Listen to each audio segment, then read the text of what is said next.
And welcome, college baseball fans. It is our ACC Tournament preview for College Baseball Central and fifth quarter ACC podcast. I'm joined, as always, by Nick and Micah.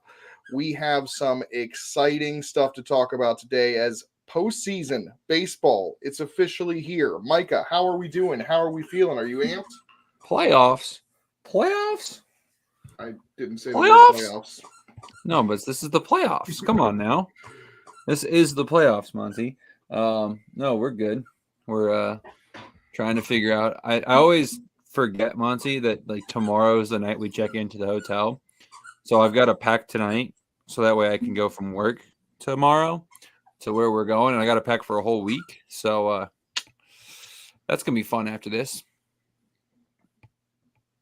Yeah. I mean, tomorrow's the day. It's finally here. Nick, how are you feeling? I feel great. A little tired. It's been Wake Forest graduation, so I didn't even get off till 6 today. But it was a great weekend of college baseball. It was a lot of fun. I'm so excited for the ACC tournament now. I'm going to try to be there earliest Thursday. We're going to try to pull some strings on that, but I'm excited for the weekend. Can't wait. I'm ready to dive in. So what a week we had. To cap Nick, how'd you like being the middleman in a drug deal today? Oh yes, yeah. So Monty, for context, I don't remember how we did. I think our listeners need context more than I do. So we were doing the giveaway, right, for that, whoever got the series right for the Clemson and Wake series, 2 weekends ago now. And, the winner was a Wake guy, right, who picked a Wake sweep and was closest in tiebreaker for points. Well, you can't buy a Wake Forest hat anywhere. I bought one from Dick's Sporting Goods. It was the only site I could find that even had some available, even somewhat close to his size. And they canceled the order on me. So I'm like, crap, like, what am I going to do? I knew I had to get out of jail free. I had a one-time get out of jail free card with Wake with, I'm not going to say his name, but one of our awesome followers who works in the athletic department at Wake in the equipment room. I was like, is there any chance you've got a 7.5 Wake Forest hat? Like, I'll pay for it, whatever. Like, just want to get it to this guy that won. Well, he's like, let me look. And then he just texted me saying, don't worry about it. I dropped it off with Nick. And then Jason's coming to get it later, the guy who won the hat. So Nick had to be the middleman to give the guy the hat today at the Ole's. That's sketchy.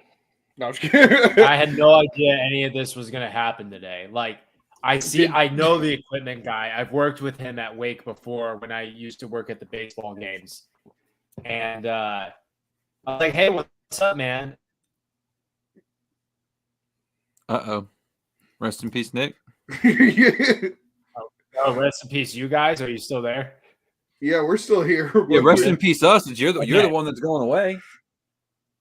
No, that is not good. Not good. Okay. Anyway, so I know the guy, and I used to work with him at Wake, and he comes in. And we're like extremely busy. It's again Wake.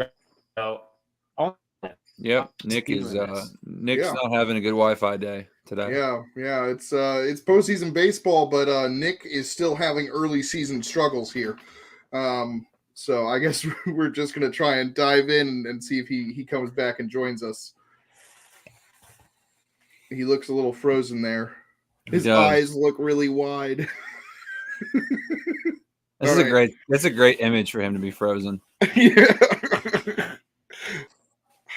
All right, so so he is refreshing hopefully, but we're going to start. We're not going to do as much on the recaps because the big news is tournament preview time. Notre Dame, I think they were coming into this as the 12 seed. They drop all 3 games. They go 0-15 on the road. Pretty heartbreaking stuff as they ultimately get passed by Pittsburgh, and they will finish their season without getting into the ACC tournament.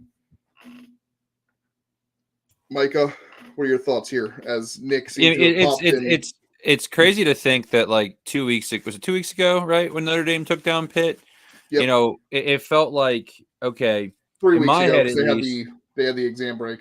yeah, if there was, yeah, you're right. So I guess 3 weeks ago now, 2 ACC series ago for Notre Dame.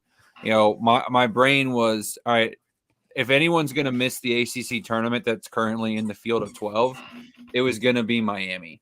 I was like, there's no way Notre Dame's going to falter that much. Plus, Pitt needed to do some magic with, Wake Forest and stuff. But, or not Wake Forest, Florida State. And, of course, now a new squeaker toy for the dog. I thought that was my dog. No, this time it's mine. But, the fact that Notre Dame kind of collapsed the way they did is just – it's got to be infuriating, right? Because they did everything right. They held every tiebreaker imaginable. All they had to do was win one, and they just couldn't do it. Which that's just baseball, I guess. And they were on the bubble for the NCAA tournament to an extent. We believe they had to go 5-1 in these last 6 ACC games, and they ultimately went 2-4 in those last 6. And that's just not going to get the job done. Unfortunately, they go under and they do not make the ACC tournament. That's basically going to be the end of their season. They're not making the NCAA tournament with that kind of, without being able to add any more games. So Notre Dame is done. Also finished Boston College. They gave a real tough fight to Clemson, especially in the first game on Thursday. But ultimately couldn't get the job done. They get swept. Clemson clinches the Atlantic Division title and the number 2 seed. Boston College finishes their season, their first season under Todd Interdonato. Not a good one down the stretch. Micah, talk to me, Goose. I mean, it's got to be disheartening because I talked to you about it yesterday, Monty, on the phone. Boston College's season ends in a walk-off, walk-in-a-run rule. I mean, this is a team that was gypped by the NCAA last year to host a regional. And the following year, they are ending in probably the worst fashion possible, the worst team in the ACC at the end of the year. I mean, it's just – and, I think what's most frustrating to me, Monty, not that this applies, right, to summarize Boston College, but we watched Maryland win the series against Boston College last week. Monty, did you see what Maryland did this weekend? I did not. They got swept by Penn State and aren't even going to the Big Ten tournament. So they have no chance of the postseason as well.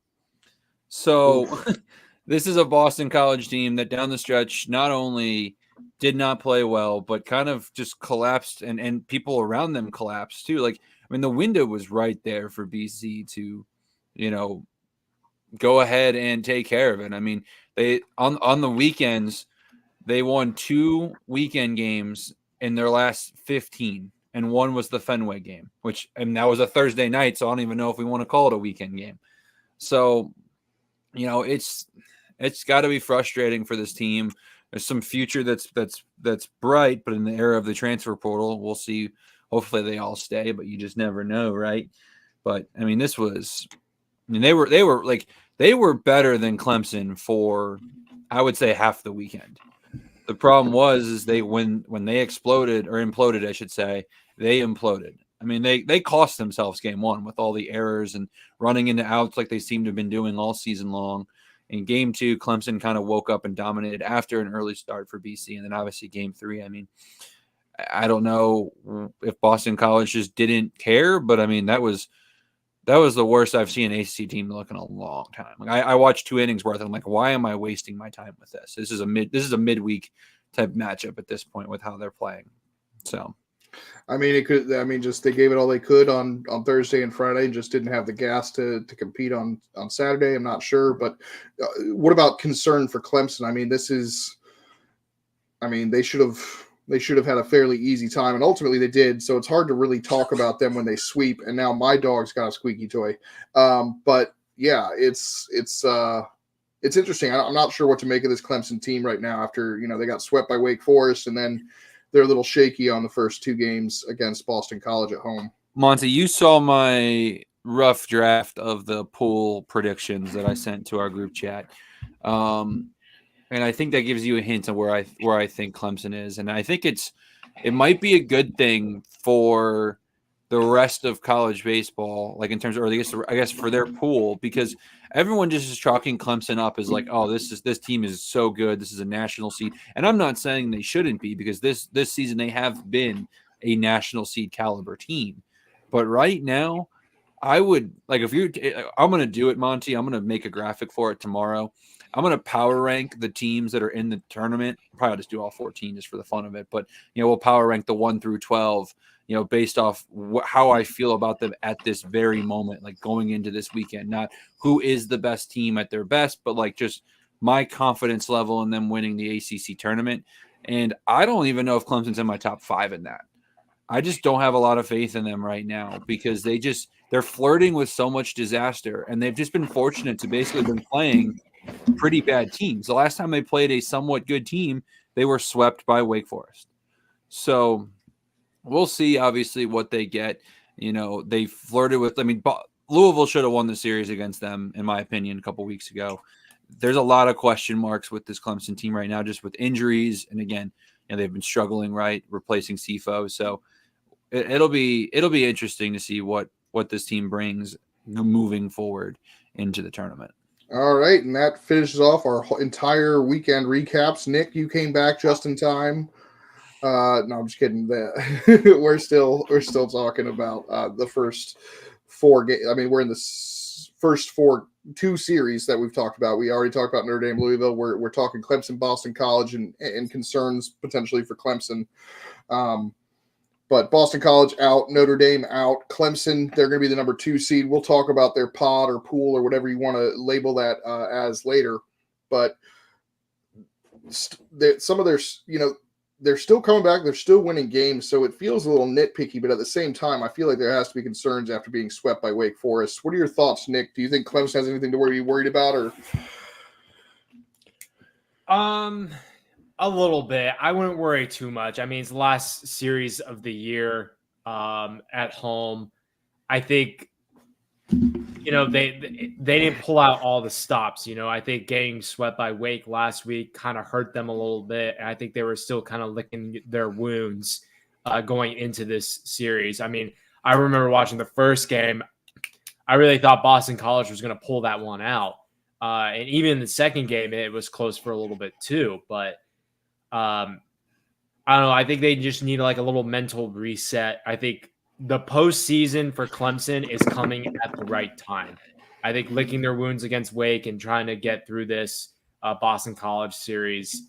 Do we think that they took? Obviously they took it seriously, but they kind of had number 2 locked up in the bag. All they had to do was win how many games in this? I think they had to win 1, right? This one, yeah. So, well, no, I think they might have had to win 2. Micah, to lock up the 2 seed. Win number 2, the win on Saturday locked it up for him. You mean Friday? On Friday. Yeah, sorry. Game 2. Gotcha. That's the one that locked it up for them. I'm not extremely worried about them. I think get a little reset and see what happens. But can I ask Micah what he thinks about his Louisville Cardinals? We'll get to them. Oh, I didn't know if you guys already did that first. We did. We're going to talk about the bubble teams probably towards the end here, what they need to do. If that's what you were going left to right. Yeah. We already hit them. So. Got it. All right. So moving on to the next group, Virginia Tech and Virginia. UVA with a massive sweep. They finished about 10:30 last night or so with a Harrison Didewick walk-off home run in the bottom of the 13th inning. Big bounce back series for Virginia after they lost a series at home to NC State. Virginia Tech, unfortunately, just completely they've fallen apart down the stretch. There's no other way to sugarcoat that. A lot of trouble for the Hokies. They need to do something to get back into this conversation for the NCAA tournament. UVA back in the hosting they were already borderline on the hosting conversation. I think we had projected them as a 2. Some other places had projected us as a host. It seems like they're much more firmly in the host position now. Nick, what were your thoughts here on either Virginia or Virginia Tech after that series for both of them last weekend? One lost to NC State, one lost to Miami. Tech. I think it's official. We can write them off. Like this was. I mean, even last week was a must win. Last week was a get right series for Virginia Tech, get back on track after like a kind of brutal stretch in the schedule with Wake and Carolina and Duke. But this was a gut punch. Even just getting one win, which would have been maybe yesterday, would have felt a little bit better. But they were up 7-0 yesterday. Yeah, and wasn't it? And then at one point, wasn't it like 9-2 or something like that? It was 7-2 after 6 innings, and then they were up 8-7 going into the bottom of the 8th, and they were up 9-8 in the 13th. I think it's a perfect sad way to end your season, losing to your rival on game 3, and that was like the total gut punch to what is probably the cap to your season right there. Yeah, Micah, what are your thoughts there on Virginia? Yeah, so I mean, I'm rewatching. Actually, literally behind my computer is the game from last night, Monty, because I wanted to watch the stuff where you were walking that you missed. No, I'm actually rewatching that first inning of Owen Cody's because I really wanted to see like. Again, it felt like a death by a 1,000 paper cuts in that first couple innings for him. But anyways, like, I mean, for Virginia, right? That's huge. You get that 4 seed. Their pool in the tournament is stacked. So having the ability to go 1-1, and still possibly advance is huge. Last year they didn't have that luxury. I don't know if you remember that, Monty, but last year they were like the 5 seed or 6 seed. No, so they did have that luxury, but they couldn't. They couldn't. North Carolina. That's right. They went 1-1, right? They right, just but lost. North Carolina went 2-0. That's right. So regardless, like again, just having that is huge for them. And again, the nice thing is, Tuesday starts off with Virginia Tech, Georgia Tech. So you'll know going into your game last. I think that was what the difference was last year was, Monty. I think Virginia started it off. So I could be wrong, but anyways. That's obviously huge for Virginia. Taking care of business the way they did is obviously huge for momentum. On the flip side for Virginia Tech, I mean, I'm not going to say they're officially dead in the water, but they're going to have to probably win their pool, which that's the thing is like, if you told me like there's not a single bid thief in these mid-major tournaments, there's a world where as long as Virginia Tech gets the win that matters. Because that's the thing. Their pool's stacked too, right? Both Duke and NC State are top 20 RPIs right now. So that obviously is beneficial. If you win one and then you lose one, that's not going to hurt you. But again, I mean, this team is just struggling. And I mean, yesterday it faltered when it mattered most. I mean, Whitaker was rough again. It's tough to see for Virginia Tech because this is a team like, this is an epic collapse. This is again. There's no way to sugarcoat it, right? Like, I haven't won a weekend series not named the Ohio Bobcats since March, and I mean, they were dominated for 20, or actually played more extra innings the other night, but they were dominated for 90% of the weekend. Yeah, it's very unfortunate for Virginia Tech, but moving along, the other Tech school, they managed to squeak out a win in Game 3, a very back and forth fun game in Game 3 after their middle game was played over the course of 2 days. But they get one win. They finish above Virginia Tech in the standings. But Florida State, unfortunately, that loss ends up costing them the number 4 seed. They can't go 1-1 and advance. They would have to go 2-0. But Florida State, Cam Leiter supposedly may be available out of the bullpen during the tournament this week. That would be massive. Apparently, he's been sending Link Jarrett videos of Mariano Rivera coming out of the bullpen like every day to I guess get his chance to get back into back onto the mound. But Micah, what are your thoughts here on our Georgia Tech Yellow Jackets squeaking one out? I think what was most impressive was how that game yesterday, the 2 innings that were played, had more action than most of the ACC games we had all day. it was intense because Georgia Tech in their portion of the eighth takes the lead, and then in Florida State's portion of the eighth, they come back and take the lead right back. Like it's 9. Drew Burris goes yard, makes it 8-7. Then Ellis goes yard on a solo, makes it 9-7. And the next thing you know, it's 10-9 Florida State after they kind of do their thing. I can't remember who did what exactly for the Noles, but it's now 10-9, and my brain immediately went, okay, that's it. Like Georgia Tech gave their push, and Florida State had an answer that's going to be it, and it wasn't. I mean, they came right back and obviously took the lead in their portion of the ninth. Now, Florida State kind of hurt themselves by throwing the ball away to tie the game with that. Really, like the meme that is, pitchers are athletes too. Pitchers are never athletes, according to 11.7, and in that situation, that was kind of clear because that was a really unathletic play that kind of caused the game to become tied on what would have been honestly kind of a routine out in most situations. So, obviously that flips the script and Georgia Tech gets it done, shuts the door down in the ninth, and, does what it needs to do. I mean, their seeding didn't really change. So shout out to you, Georgia Tech, for doing Virginia solid, even though now you're in our pool. So I have to cheer against them for a game, but it was obviously very impressive. Yeah. And on the other side, Florida State, they're still just doing their thing. Nick, what are your thoughts on Florida State and how dangerous can they be moving forward? Yeah, I think they have a shot at 2-0 for sure. I mean, we haven't seen Florida State play Virginia. I'm really excited about that. Of course, Florida State has to win the first game for that to matter in the ACC pool play.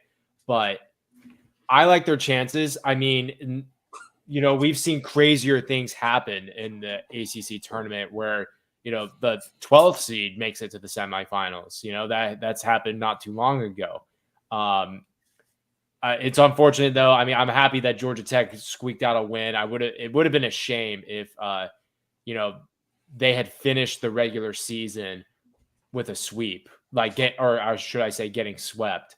But Florida State, man, they're dangerous. They've been consistent all year. Minus the weird Clemson series that they had, they have been just kind of on top of the ball all year long. I wouldn't necessarily say a dark horse to win the ACC tournament because I think they would be favored over a lot of teams. But, watch out for them. They'll be good. They'll be good. And NC State fans can be happy because they wanted Florida State to get karma. I think them not tarping the field was karma and why they fell to a 5 because that was the difference between Virginia. Because Florida State has the tiebreaker on Virginia. If so they wait, would have had what? Was it karma or is that just? I mean, because again, I thought you were against the whole conspiracy thing. I'm just saying, if you're an NC State fan, this is karma. Okay. I don't agree that it was necessarily again, I don't think Florida State was ducking them. I've been saying that from the very beginning. But I'm just saying for those that were trying to say that they were, if you believe that, well, they got their karma then. I still think Florida State would. That's what I'm referring to, though, Monty. I think Florida State would have won that game, and then they would have had the tiebreaker on Virginia. So them failing, because at the end of the day, regardless of conspiracy, they failed the tarp. So them failing the tarp may have cost them the luxury of being able to go 1-1 and potentially still advance. They got fined apparently too, so that's fun. So double karma. It's okay. Right, they have plenty of money with that lawsuit, I'm sure, so they'll be fine. Yeah. Moving along to Micah firing shots everywhere. Moving along to North Carolina Duke, one of the biggest rivalries in basketball. It's a pretty big rivalry in general. Duke gets the win on Thursday night, starting off strong as they play for hosting possibilities, but unfortunately, UNC, it goes the other way. And it's kind of funny. Game 1, there was some defensive issues that UNC had that ultimately led to Duke winning. And then in Game 2, Duke kind of gave it back to them. And then in Game 3, UNC kind of just ran off with it. The starting pitching for Duke, actually really, really good. The problem is Higgins only pitched 4 innings. And in Game 3, Healy only pitched 2, who's still being stretched out. So not not the best as the bullpens come in. And, especially in game 2, I was there for game 2, and Charlie Bielenson came in for like his 6th game in a row after throwing 50 pitches in game 1. His stuff was actually really good. The problem is he got a ground ball back to him, and the runner on first made him rush the throw a bit to second base to try and get a tailor-made double play. The problem was you had Vance Honeycutt on first, and that obviously played a factor in Charlie rushing his throw a bit, and that was the difference. It's just unreal to me that Charlie Bielenson can go out there after all that wear and tear and still just have really good stuff. But ultimately, UNC gets the win. They're the number 1 seed. Is there concern for Duke, Micah? Sorry, I just got sent a really interesting tweet, so I'll talk about it in a minute. It's regarding Louisville. Shout out to all my Louisville friends, by the way, that send me interesting stuff that they see. But anyways, Duke, no, I don't think so. I'm not really sold on this team from a standpoint of, this team being an Omaha team anymore. Just with again, all the I guess injuries they've had to overcome. Hopefully these guys get stretched out. This is going to be a team that they're probably going to be a 2 seed, and whatever SEC team gets them in their regional, good luck. Kindly, good luck. I think the biggest thing for them this year is Proch, Talon, and O'Shell have not been as effective as they were last year. Because if those 3 guys they're probably the best team in the conference. Oh yeah, again, it is amazing. Now, granted, this weekend wasn't so much on the pitching, but this offense has been incredible. If you told us that we would get this type of offense from Duke, we would be like, all right, so we'll see you in Omaha. You get to see your buddy, you get to see your boys. You'll be able to do a live show with Chad in Omaha. Right. So it's definitely something. I think the most frustrating thing to me, Monty, is this is just every year thing for Duke. You see a team, you're like, this team's a host, middle of April, late April, and then it just happens again. And it's definitely frustrating. Think about it. When we shot that short, or I shot that short, right, at Jack Coombs at the beginning of May, that was a team that should have been hosting in that moment in time. And now, I don't see a path for them hosting unless they get to the ACC Championship game. I guess, because that's the thing, is the Virginia Tech game is not going to do them any good in the RPI. NC State obviously will, but, it's going to be interesting to see, what that means for them. But they also did just play the best team in the conference, in my opinion, and took 1 of 3 and had a chance to take the series. So I'm not going to be too negative with them. Yeah, I do love this Duke team. I'm intrigued by the possibility of them going to Greenville for a regional. That may not be exactly what East Carolina wants, but I'd be very intrigued by that kind of a visit from Duke to East Carolina. Micah, Nick, on the other hand, UNC, they continue to take care of business. They're still, they've lost 2 Friday night starters this season. They're probably going to be a lock for a national seed at this point. They've been quietly, a top 10 team all year. Like I said last week, they've been taking care of business, even when we thought that, UNC is just back to being, a great team, but not like a team that will be in Omaha. They've changed the narrative, I think, this year. And this was the series to do it. Your rival on the road. But yeah, I think they changed the narrative this year. They are a team that can definitely make it to Omaha. I think they're a lock for a top 8 seed.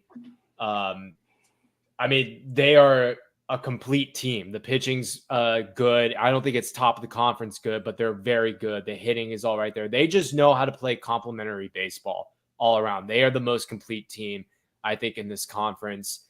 I can't remember. I guess when was the last time we thought they kind of were slipping? Was Miami, when they lost at Miami in the beginning of the season? And that's when it all kind of, we all losing thought, the series to Virginia is when I thought they might be slipping a little bit. Oh yeah, that's the last time I was kind of like, oh, this team is.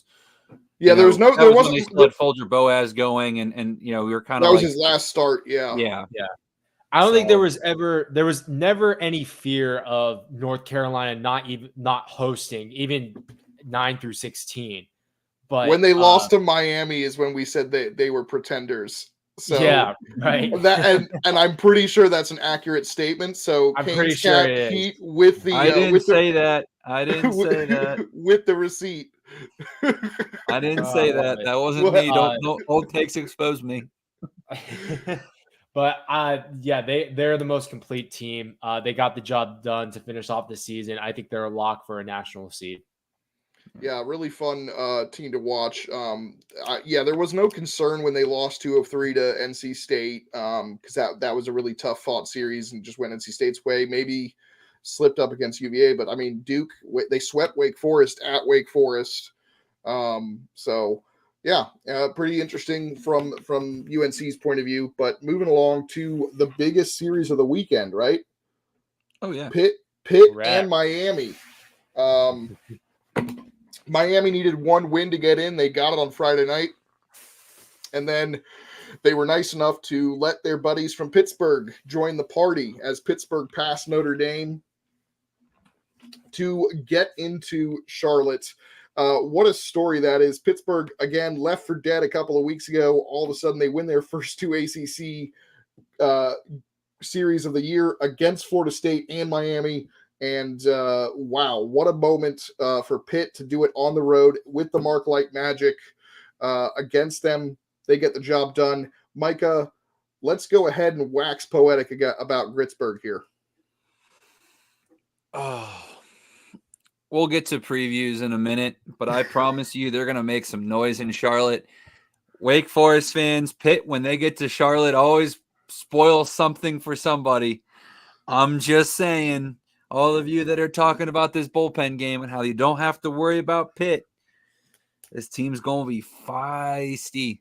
No, this was awesome, Monty, because after they lost on Thursday night, I was kind of done. I was kind of like, this team they're going to let me down again, because they took the Friday night against Notre Dame and then lost the next two.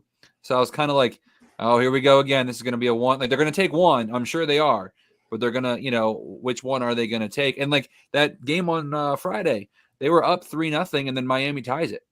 And it's like, oh boy, here we go. Like, this team is going to find a way. It happened again on Saturday too. They had the lead and then they gave it right to Miami. It's like, uh-oh. But they continued to show grit. They continued to find a way. And, at the end of the day, I am excited to see, Ryan Andrade pitch probably against Wake, I'm assuming. I'm definitely, my guy Don Popo gets on base no matter what. Like, death taxes and Don Popo getting on base is going to be great because he's going to probably go 2 for 4 and have 2 singles and a walk. But, it's just so. Plus, I think one guy I really enjoyed watching this season that I'm glad I'll get to see a little bit more of is Melendez. Who obviously hits a huge home run there. The Miami native. Yep, the Miami native. Does it at home. And is where I guess supposedly he had gone to games growing up, right? So kind of like when we had Lucas on earlier in the year, Nick, it's something special when you're able to do that, at a spot where, you grew up one day wanting to play. But I mean, this was obviously great. And I'm glad too, because like Miami didn't fall out because of it. We got a series that didn't really hurt anybody. No one was punished. Like, Miami wasn't punished for, like, it wasn't like I had to make a change for Pitt for Miami. So obviously they're not Miami natives. What are they? Just South Florida natives? He said they're from Alabama, but okay. Who? Those two? I don't know. I just post them. Fair enough. I mean, that's not what their bios say, or the broadcasters. But again, broadcasters also said, Nick, that they should walk to get Lucas Costello to come up with the bases loaded. So intentionally walk. I don't remember who it was that was in front of Lucas, but anyways, regardless, this was awesome to see from both sides, and I think what's fun is, you walk away like, do any of us believe that Miami's an NCAA tournament caliber team? No, but they're going to be really fun in this tournament format, right? Because Gage Zeal can win any start for them. So, obviously he does it again on Thursday night. So it'll be great to see what Gage Zeal can do, against Louisville on Thursday, or I guess Tuesday morning. So. Yeah. And, Nick, your thoughts on the team that you ranked in the top 25 in the preseason, Miami. They're going to Charlotte. They did it against all odds. They're going to the ACC tournament. What are your thoughts there on this Miami team? Suck it, haters. I was right. I was right. He I was ranked them right. They 20. made the ACC tournament. Wow. I said they would make the tournament. Duh. What'd you think I mean? Fairly disappointing. I mean, they got the big series win against Virginia Tech last week, and you thought that would carry them into hopefully another series victory against an inferior opponent that you probably should have won, but you didn't. And, I like Miami's pool that they're in, and Micah brings up a great point. The reason why no one is talking about Miami starting pitching is because they commit errors. The bullpen will blow it.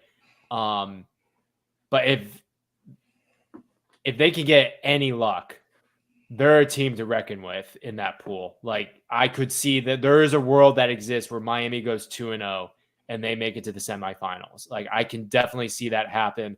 I mean, Micah, you were down there in Miami when they played Clemson, and those games were very tight. I'm not taking Miami lightly.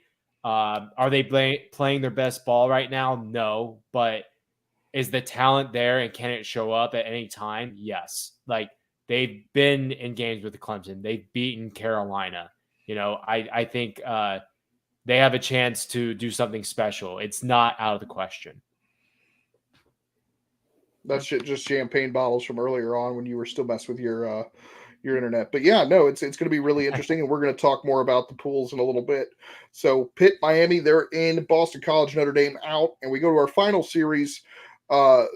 What a series it was. NC State sweeping the red-hot Wake Forest Demon Deacons. The highlight, Chase Burns' start on Friday night was a loss for Wake Forest because NC State was able to match him.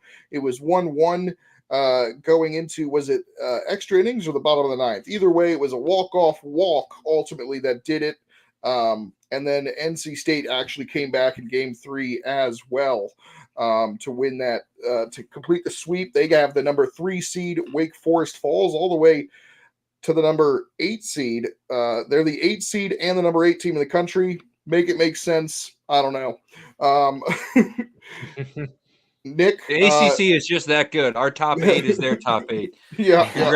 Congratulations to Virginia on their new number 4 ranking. Florida State, welcome to the top 5 again. You've been missed. Who's 7? Why am I drawing a blank on who's 7? Louisville. Yeah, congratulations. The Louisville Cardinals are the number 7 team in the country. Welcome to the top 10 Louisville Cardinals. Yep. And Nick, we're going to start with you this time since these were your 2 teams. You were rooting for one more than the other, right? Did you get what you wanted? I necessarily did not want to sweep. I was really hoping Wake would at least pull one out because I do want a regional in Winston-Salem. I would like to go to that. But I'm happy that my pack are going to be hosting. I think that's pretty locked up right now. Best resume in – come on now. Best resume in the country. No one has anything like State has right now. Unless NC State goes and barbecue in Charlotte, if they don't host, I'm going to Indianapolis and I'm going to pick it. I'm just going to literally wear NC State gear and ask why you hate us. I'm just saying. That's why you should be worried. The committee hates you guys. So I don't know why you think it's locked up when we're talking NC State here and nothing is ever locked up. If they give a regional to UC Santa Barbara over NC State, who has more weekend series wins against top 25 teams than Santa Barbara has in the last 5 years combined, then I will riot in the streets with Nick and any NC State fan that wants to join me. I would just be like, man, NC State's really hated by the committee. I wouldn't be even a little bit surprised if that happened. I mean, I think NC State is the 3rd most deserving team in the conference, and the conference is going to have 5 hosts. That's where I think, Monty, I'm going to be livid if they don't. Obviously, do I want a regional in Charlottesville? Absolutely, but NC State deserves the host. No, you don't. You don't care. NC State wants the host more than deserves the host more than Charlottesville does. So does 2-3 host. I would say NC State deserves to host more than Tallahassee does, at this point in time. So, it's like if you're going to punish NC State for the way they started the year, with some of those more head-boggling things or those weekend, those midweek losses, fine. But if they put Florida in the NCAA tournament and forget the midweeks there, then they have to forgive NC State midweeks for their hosting purposes. We know they're going to give the hosting to UC Santa Barbara, and yet UC Santa Barbara, because of that hosting position, is going to go on a run to Omaha that should have rightfully been NC State's. They're going to send NC State out to play at UC Santa Barbara. Oh my God! And then UC Santa Barbara last time you had to fly to California to play a UC school, I almost like it got canceled. Oh, that's awful. Last time an NC State program had to go out west, the game was not played. So that's what I just said. Yeah. No, I mean, it's funny because, NC State should be a lock to host. I'm just playing games. They should be a lock. I mean, the NCAA likes to play games with NC State too. So I guess you're not completely wrong here. Right. So we're going to see. I would not be surprised if they somehow got screwed, but we'll see. Anyway, go ahead, Nick. I do want to talk about game 2 with the Chase Burns start. Why? I get the bats. Game wasn't very good, Nick. Why do you want to talk about it? The bats were not there for Wake. I get it. They left like 9 runners in scoring position throughout the game. I was also there.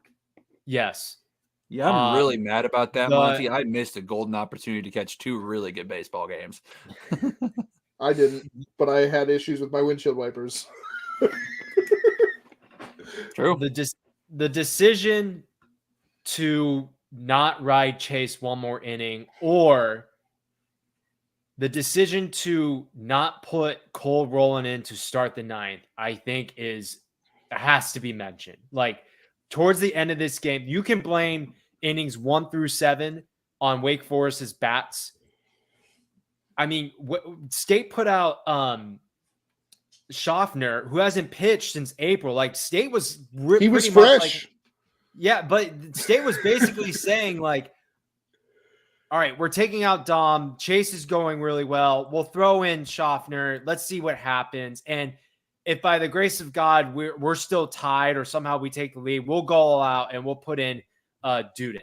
Duden was not going to play till Sunday.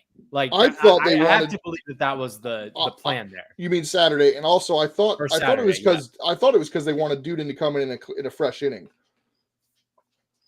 Maybe, but I was just honestly shocked that I don't know why Walt kept Zach Johnson in and not only let him start the 9th, but let him load the bases. Yeah, and then be like, "Hey, Cole, why?" And you go out there and don't. I don't know if you guys saw this, Monty. I know you were at the game.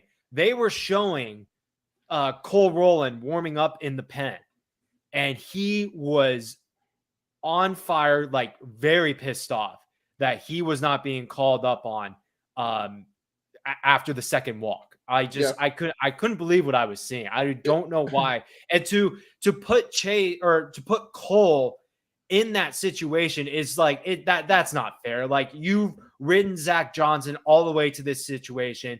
Don't put Cole in to try to save your butt. I was just laughing because if there's one person that's going to show you how he feels, it's going to be Cole Rowland out the bullpen. Yeah. So the fact that, I necessarily don't blame him.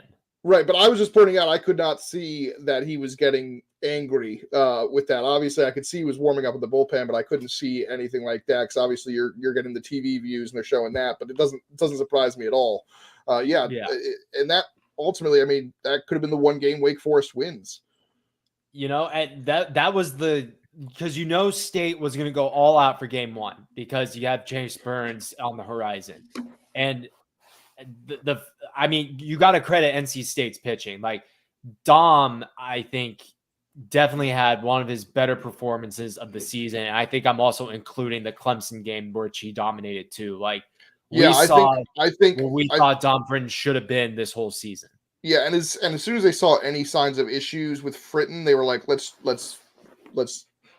change it up. Game 3, I mean, Wake again just kind of beat themselves with the errors in the 8th inning.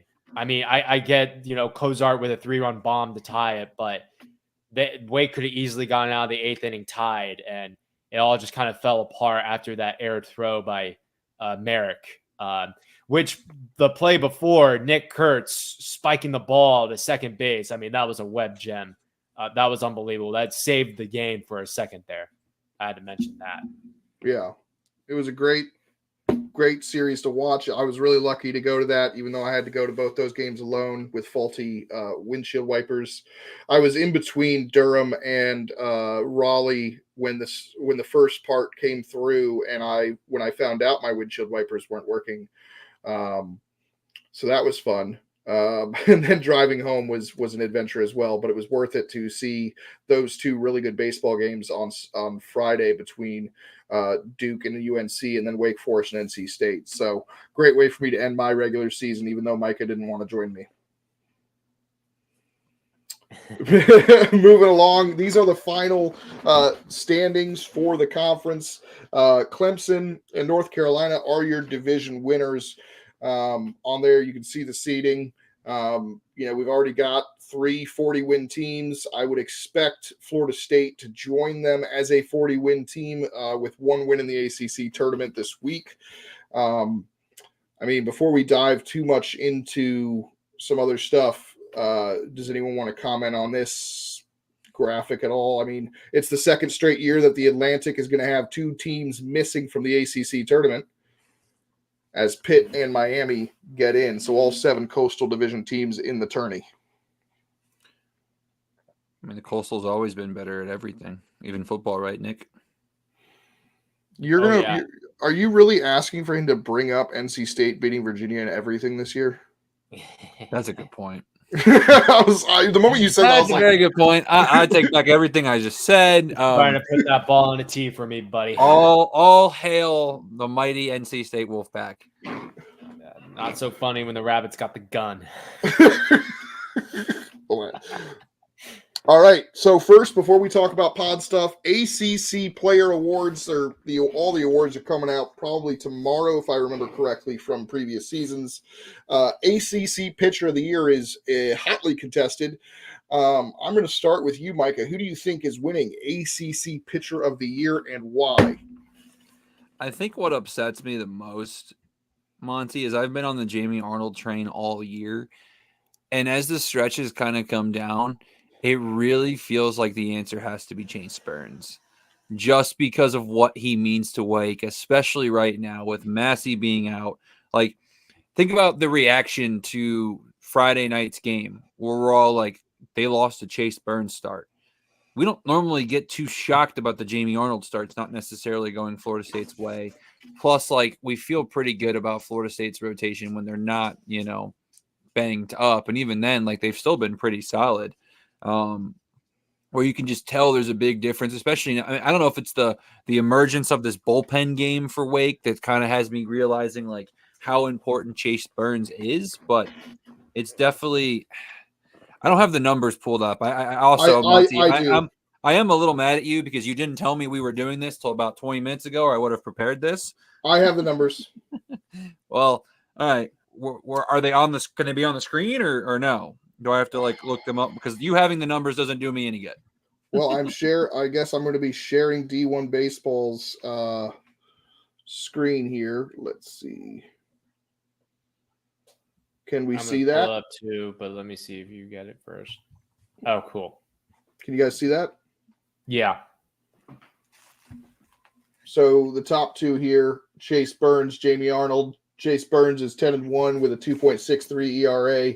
Jamie Arnold 9-3 with a 2.42. But if we look over towards the right, Chase Burns has pitched almost 8 more innings. He's got 45 more strikeouts. And look at that batting average against.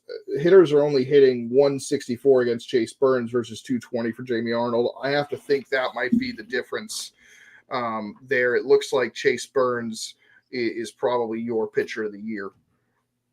Yeah, I think, again, you look at that, right, and you just see a little bit more. Also the wins is obviously different. I think for this Wake Forest team who Also, I mean, maybe it's not fair to punish Jamie Arnold, but it feels like the Florida State team has been better around Jamie Arnold than the Wake Forest team has been around Chase Burns. So you kind of run into the situation too, where, you know, you're talking about a guy that, again, is the pitcher for his team, where Jamie has obviously been that, but it's not been, you know, like, again, when Chase Burns loses a start, you're in almost awe. One thing. Oh, sorry. Go ahead. I was going to say your thoughts. Go ahead. One thing I will point out to you guys doing these stats week to week, Chase and Jamie have always been neck and neck with a lot of these stats. But one thing that Chase has been better than Jamie at was the strikeouts. But if you want to reverse something that Jamie was better than Chase at was the ERA. I can tell you guys that Jamie's ERA has been sub 2 since before 2 weeks ago. Now that it's a lot closer, like they are 2/10 of the run from each other now. Yep. Yeah, it used to be like a full run almost, or sometimes a run and a half. Now it's down to 2/10. The fact that gap has narrowed considerably tells me all you really need to know, that Chase, I think, is the deserving pitcher of the year. I think he's also given up like less hits than Jamie has, like double digits less, separate the two. So I think Micah points out, gives a solid point that without Chase, I don't know where we see this Wake Forest team. I mean, there are series where they could have been swept if they didn't have Chase Burns, you know? So I think Chase ultimately deserves it just by that ERA gap narrowing considerably in the last 2 weeks. Is there anybody that we're not mentioning? For example, we know that Canes Cats Heat loves Gage Zeal, but I don't think he's quite at the caliber of these two guys right now. I think Aiden Kanak has an argument, right? Yep. I mean, he definitely has been right there with Clemson, and when he was absent for a little while there, you noticed it with the Clemson rotation. I think that's been part of Clemson's struggles recently, is him not being fully himself. I mean, he's obviously getting back into it, but you know, I think he definitely deserves a shout out there. I mean, Gage Zeal definitely deserves some love too. Evan Webster from Louisville, I think, should be, again, if we're listing names of people that should at least get a 10-second shout out. But I mean, I think it really is a two horse race. And if fans want to look at like, well, how did these two do against each other, like head to head? There's not much you can really look at. I was at that game, and both pitchers were pulled at the same inning tied. You know, I think Jamie maybe had pitched one more inning more, I believe it was, but the game was tied. Both were dominating. You know, there's not much you can look at the head-to-head matchup either. All right, let's move on to Freshman of the Year. The four guys there on the right, we've got Daniel Cuvée of Miami, Henry Ford of Virginia, Drew Burris of Georgia Tech, and Aiden Kanak of Clemson. This is where it gets a little bit tricky because it can be really hard to kind of compare pitchers and hitters. But Kanak, we just talked about. We'll start with you, Nick. Who would be your Freshman of the Year? I'm going Burris. Yeah, for reference, Burris's numbers are 379, 14 doubles, 2 triples, 2 home runs, 62 RBIs. He's walked 51 times versus 33 strikeouts, and he has 8 stolen bases. An OPS of 1.311, which is good for third in the conference behind Tibbs and Kurtz. So there's an argument that Burris could be in the conversation for Player of the Year. I like Burris a lot. He has been showing up in top 10 categories when I do the stats every single week, at least in one or two of them. I think without this stud, Georgia Tech is not going to regionals. I think without him, Georgia Tech is a sub 500 team.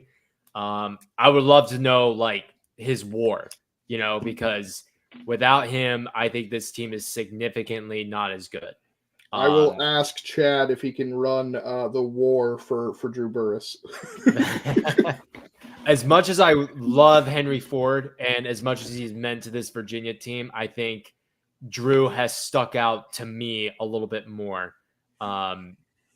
Yeah, who actually deserves it is probably Henry, but I would give my vote to. And I'll Drew. paraphrase Canes, Cats, Heat's reasoning because it's a long paragraph. But Henry Ford was not a highly ranked recruit.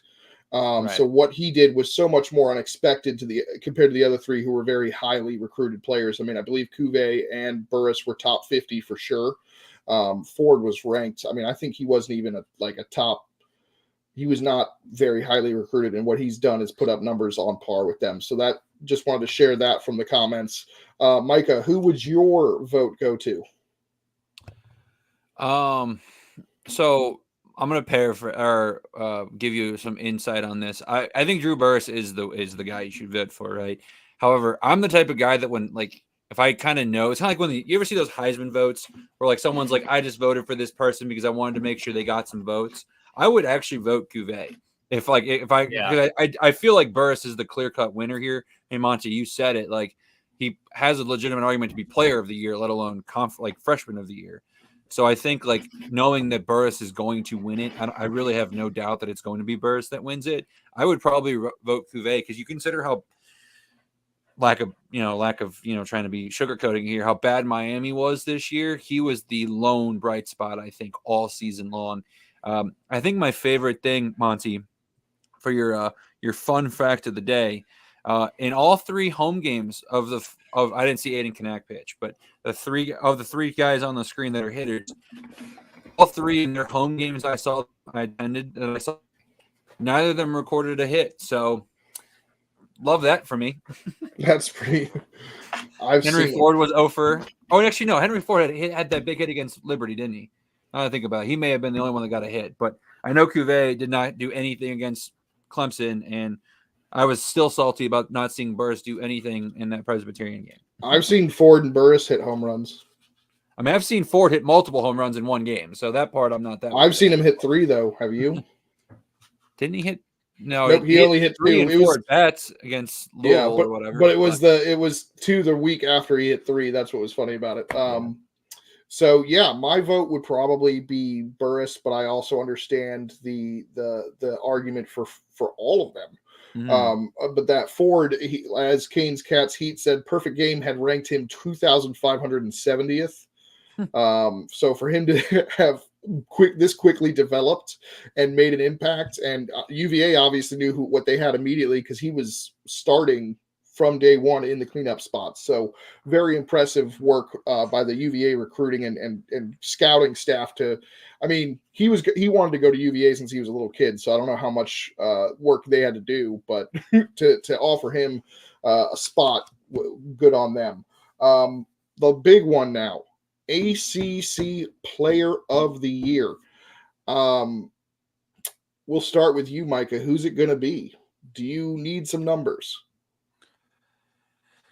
It would be helpful because I'm curious how close Kurtz has gotten since his early season start. That was a struggle. All right, Kurtz is batting about 70 points less than Tibbs. He's got 3 less home runs. He's got 71 walks. You can save yourself now. It's James Tibbs. I mean, I thought it was him, but I shout out Nick's OPS plus though, real quick. I don't have it. What is the OPS plus? I only have his OPS. I know he was ranked number 1 last week. I wonder if it's still the same, but I can pull it up too. I think one thing that we do need to mention too is Nick Kurtz is a very good defensive first baseman too.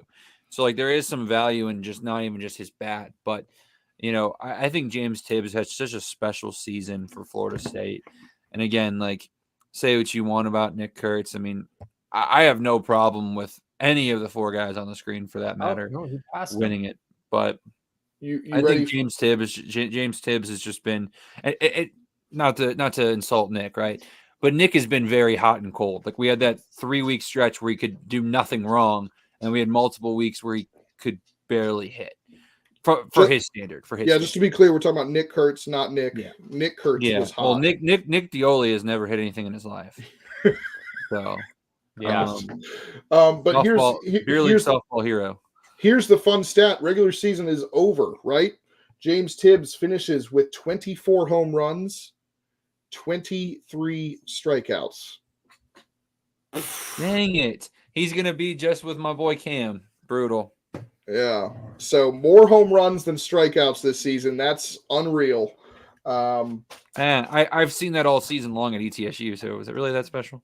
In the ACC, it's a bit of a different animal. He had to face Chase Burns. Have you seen the Southern Conference? You know what? Last I checked, the Southern Conference has a winning record against the ACC this year, so let's pump the brakes now. And Zach Morris is having a career year at Duke after leaving the Southern Conference. So, maybe you've got a point. And Butterworth, former Western Carolina Catamount. Right. I mean, yep. But James Tibbs has my vote. He's had my vote all year, but there's some other guys that have had fantastic years. Casey Cook has quietly had himself a sensational year. He's second in the ACC in RBIs. Nick, who would your vote go to?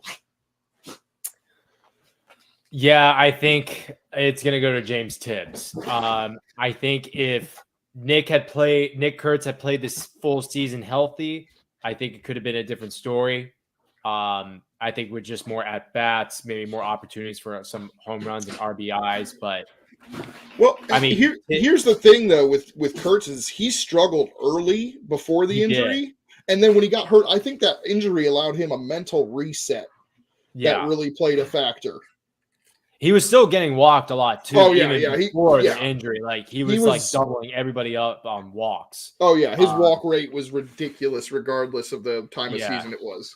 And it still is. I mean, 71 walks. I think the next closest guy in the ACC is Drew, and he's like 20 walks behind him. It's actually I can line that up right now. It's Luke Cantwell. It's Luke Cantwell. Okay, gotcha. So, I mean, if you look at the stats, I mean, James is leading in pretty much everything except on base percentage. I think Drew and Nick lead him on that, but OPS, slugging, batting average. I mean, I don't see a qualified batter that has that are in the 20s when it comes to striking out. I think James is the only one that has struck out in the 20s with 23 strikeouts. He's doubled his K to walk ratio. It's insane. It was close for a little bit because Kurtz was leading in some statistical categories.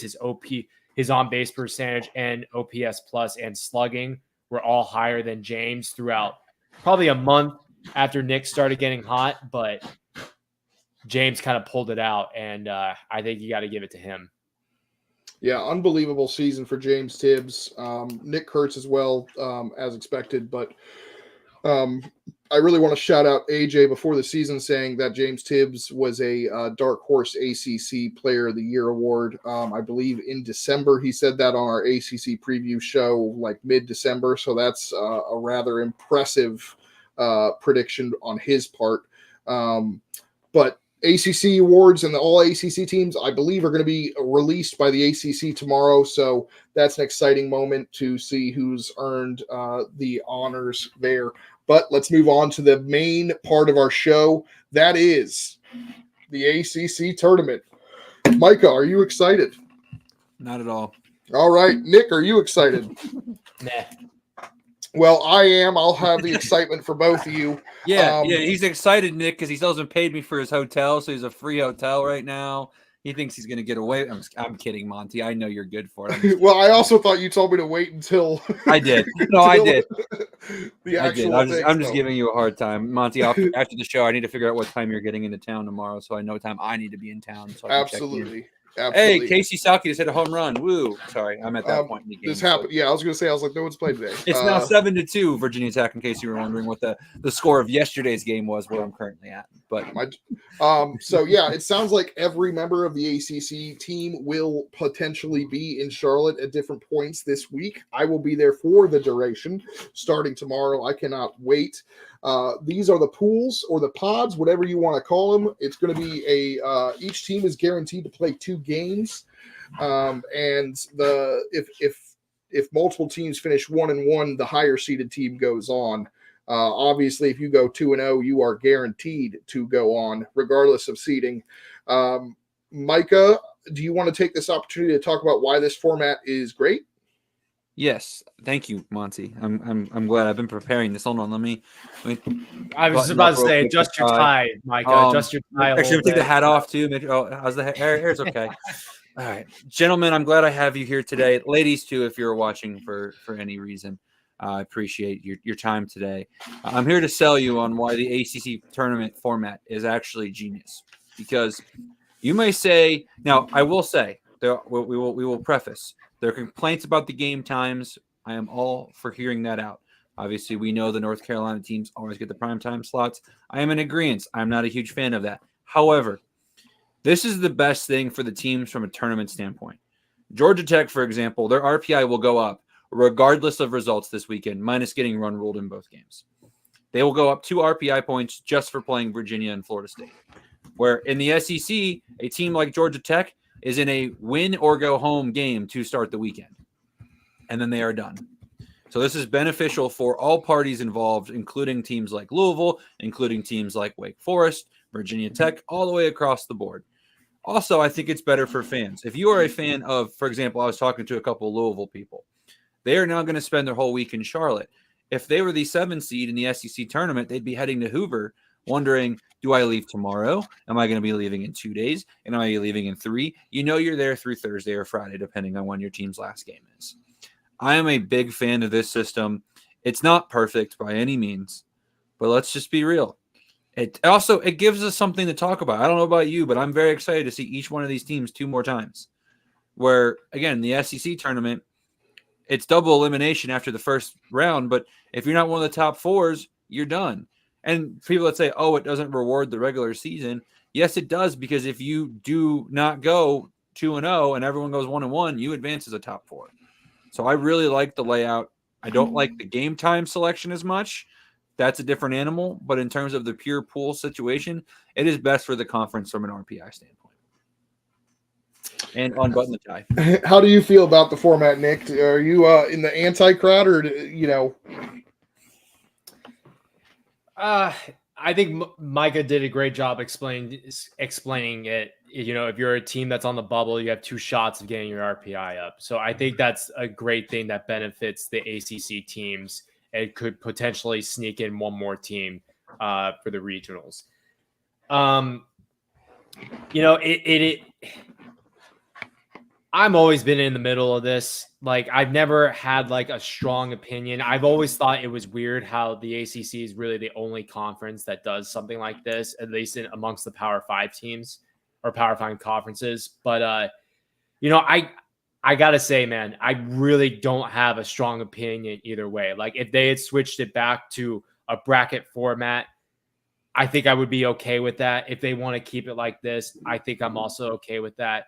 If you're a team that is constantly, you know, in the top 4 of the ACC every year, you can expect to like at least go to semifinals if you go 1-1, and hopefully a team doesn't go 2-0 that's behind you. I never have had really a strong opinion either or. So That's a lot of words for I have no opinion on this whatsoever. Yeah. I sound drunk, don't I? No. Nick's writing that college paper where the teacher's like, yeah, it's got to be 1,000 words, and he's like, yeah. All right, let me type 996 words that are irrelevant in that 4-word point. Yeah, well, for me, I really like this format. I know it doesn't. I know it goes back and forth with some of the coaches because they'd rather have a little bit of a better format to prepare them for regionals. But I've also heard that a lot of coaches do like this format. But if you look at the SEC, they have 12 teams get in. They're playing 4 games a day. They end up playing only a total of 2 more games than the ACC. I think they play 17 total. But if they have any weather, it really messes with that format, I feel like, because they're playing 4 games a day. There's not much wiggle room. They're starting at 9:30 Eastern time. Plus, like in a conference like the ACC and the SEC, Monty, it makes no sense to have your 5 seed could be done in 1 day. Like, we're talking about teams that are regional hosts potentially not even getting more than 1 game in Hoover. Like, why would you want that? And they got a week and a half before they see pitching again. Yeah, like I don't understand. I understand like the prepare for regional argument to a point, but in a regional, you're guaranteed 2 games. This is what the tournament gives you. You're guaranteed 2 games. You go 0-2, you're done. You go 1-1, you still have a chance, just like you would in a regional. If you go 2-0, guess what? You're moving on. Yep. I don't understand, the pushback. Everyone's like, oh, the SEC format's so much better. You know how pissed I would be? I'm trying to remember who the 5 seed is in the SEC right now. Isn't it like, or I know Georgia's like the 6 seed. Georgia is an RPI 6, probably top 8, depending on who you talk to. And they might be 1 in barbecue in Hoover. That's awful. Like, would you quit saying barbecue? It's making me hungry. Micah, how would you fix the times in this tournament? I think you just need to put the better games at the better times and not care about. Yeah, we'll talk about the schedule it's not here. Specifically, like the time slots that are bothering you. No, it's just who gets what slots. We'll talk about Nick. We'll talk about the schedule. It's the primetime games that he's got a problem with, that he would prefer to see different teams in those primetime games. But we'll start with you, Micah. What is your most intriguing pool? I think we can all agree Pool D is the toughest one, but what's your most intriguing one? And it can still be Pool D. I'm just curious what one interests you the most. For me, it's got to be Pool A, because I think the best team is in Pool A. I think the most dangerous of the lower 4 teams is in Pool A. And I think the scrappiest, most likely to make you pay, especially when you look at the history of the ACC tournament, is Pitt. So I think Pool A is by far the most interesting to me, because the matchups are going to be interesting. All right. Nick, what about you? I love that answer, by the way, Micah. I'm actually riding with Micah on this one. Come on, man. There's 4 pools. You couldn't pick a different one? Fine. Since Nick wants to ride Pool A, Monty, I'll give you my runner-up. No, Micah, keep yours. I'll pick a different one. Pool B is my runner-up. Because I was neck and neck between Pool A and Pool B. Pool B, for me, is very intriguing because of Clemson's struggles, Louisville, and then the fact that I get to see Gage Zeal potentially ruin Louisville's season too. Because if Louisville goes 0-2 in the ACC tournament, they are going to be hoping to God that like the top seeds, like they're hoping that ECU wins the American tournament because they could run into a bid thief. Yeah. I'll switch to Pool D. There. All right. I'll give Florida State some love here, because I think, Micah, everyone agrees, right, that of the bottom 8 teams in this, Wake is the most dangerous that could potentially pull out the upset. I think they're the most likely to like throw, like you could see, like I could see Wake going 0-2. I could see Wake going 2-0. There's not too much of that across the board for the rest. Like I don't think Louisville per se is going 2-0, or Florida State. I guess they could go 2-0, but they are the 5 seed, so it's not as much of a shocker, right? If they were to do it. I could see Duke do it, but the problem is NC State's been so hot that I don't think it's likely, but I could see Duke do it, because I see Duke beating Virginia Tech. The big question is, can they beat NC State? Yeah. What I will say about Pool D, I think what is actually standing out to me that's the most intriguing is the Florida State Georgia Tech matchup, considering they just played each other. And they open up that pool as well. So it'll be Jamie Arnold against Georgia Tech again. Yes. So I'm very intrigued by that. And I think really, if you want to pick a pool that anyone could win, I think it is Pool D, because we've seen Georgia Tech get hot. Florida State and Virginia have both been very consistent, but at the top of the conference all year.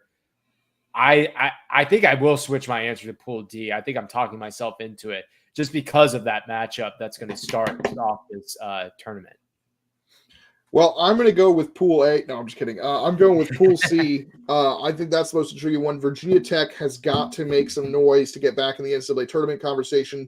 But for me, I am losing my stuff because my dogs are sitting on the wire underneath the thing. Get out from under there. Sorry. I just lost my screen because of them. But the best game of the tournament last year was NC State and Duke. So yeah. I'm going NC State and Duke. I can't wait for that. Their series this year was really good. NC State came out on top, so I'm looking forward to NC State and Duke with a lot of Wolfpack and Blue Devil fans in the crowd. So, all right. I like it. let's talk about the schedule. Here is the schedule. We are going to kick off at 11 a.m., presumably with Gage Zeal versus Sebastian Gongora on Tuesday morning. And then at 3 p.m., we're going to get, presumably, Aiden Finateri versus Jamie Arnold. Again, I'm not sure what the pitching options are going to look like. This is just me going based off their normal number ones. And then Virginia Tech at Duke. Virginia Tech versus Duke, excuse me. It's a neutral site with, I would assume, Kyle Johnson on the mound for Duke, although they have options. And then Virginia Tech likely with Brett Renfro. What are you guys seeing from this Tuesday matchup? Slate. I think that. So can I go on the game times now, Monty, or no? Oh yeah. Go ahead. Go on your rants. Well, I mean, I'm not going to go like long here. I just want to say like I don't like. I know like they've been trying. We've seen it every year. The North Carolina teams get the primetime slot, and this is not to slander Duke. That's not even the best fan bases that are going to be there on Tuesday. Georgia Tech and Florida State's the best two fan bases that are going to be there. Like just plain and simple. Florida State's bringing a decent amount. Georgia Tech has talked about bringing a decent amount. That's the better game. Why would you not want to show off Aiden Finateri versus Jamie Arnold on the primetime 7:00 game? It just that frustrates me a little bit because like Chase Burns on Friday for Wake more than likely, right, against North Carolina. I think they've already confirmed that. I think Wake Forest has already said that's thumbs up, all about it. Go for it, right? Like Duke, NC State on Friday night or Thursday night, excuse me. Thumbs up, go for it because the travel part for both fan bases, and that is probably the best game on that day. Wednesday, I would have preferred Virginia, Georgia Tech, but fine. NC State again for the travel purposes, but the Virginia Tech getting two primetime games, just. I just find it weird. That's all. I mean, but regardless, I will say O'Connor for UVA, them being a top 4 seed, may have gotten those slots that they wanted because Virginia does like early games. You'll see them in regionals and super regionals. They love those noon games as well, and they actually get to pick those times. So I wouldn't be surprised if O'Connor. Oh, I wouldn't be. I wouldn't blame him one bit. Pick the 11 a.m.s for UVA in those options because I imagine those spots were open. I guess my biggest gripe, because Monty, I don't know if you remember when we were talking about it before they even released game times, I had pieced together what I was told was going to be some of the games. And the only one I got wrong on Tuesday that we'll both be at was I had Pitt and Wake Forest on the Tuesday night slot. And I wish that was the case. Personally, I think I just think that's a better primetime matchup than Virginia Tech and Duke, in my opinion. When you've already got Duke on the primetime later and Virginia Tech on the primetime later, I think it would have been cool to showcase a program like Pitt in prime time. And again, I think Wake Forest more likely would have fans to travel for a game against Pitt on a Tuesday night than a Wednesday at 3:00. But again, that's just my 2 cents on the matter. Now to Tuesday in general, I could hear an argument, Monty, that is the best day until Friday. I think there's so much intrigue. I love the pitching duels that we get. I mean, because the thing like Miami is when Gage Zeal is not on the mound, they're a completely different team. So you're going to get the best version of Miami. You're going to get, obviously, a desperate Louisville team. The Georgia Tech-Florida State game is a de facto, I don't think any of those 3 games between Virginia, Florida State, and Georgia Tech, all 3 of them are going to be great, right? And then, or 4, whatever, math is hard. But, and then on the flip side, right, with Duke and Virginia Tech, I think there's a lot of intrigue there too, So I don't know. I'm really excited for Tuesday, Monty. I'm definitely excited to spend some time watching some ACC baseball with you, and I keep looking at these. I'm super excited. I think you've got a point with the Tuesday and Friday games, but I'm still excited about. Like I already mentioned, Duke versus NC State on Thursday that's a banger, right? And especially given last year and this series. And I mean, I've seen them, I saw them play in the fall in a very fun exhibition game at the DBAP in October, in which we saw Andrew Yu actually switch sides and catch for NC State, which was fun. He got a huge ovation when he threw out one of his own teammates running to first.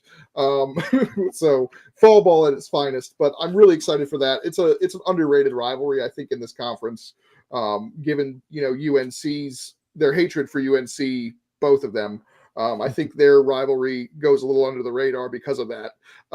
But Pitt and Wake Forest, we're going to talk about that a little more in depth here in a second, I think, is really intriguing to me with the decision to go Chase Burns on Friday. Monty, sorry, I don't mean to cut you off. I'm just drawing a blank. Did Duke and NC State play in the regular season? They did. NC State took 2 of 3. They played pretty early on. I want to say third weekend. Was that in Raleigh? Oh, that's right. It was in Raleigh Raleigh because I remember I got denied a credential for that game that opened the can. That's right. Or not denied a credential. Hey, we're full on that game. Yeah. Okay. Not denied. No. When I said that, I wanted to make sure.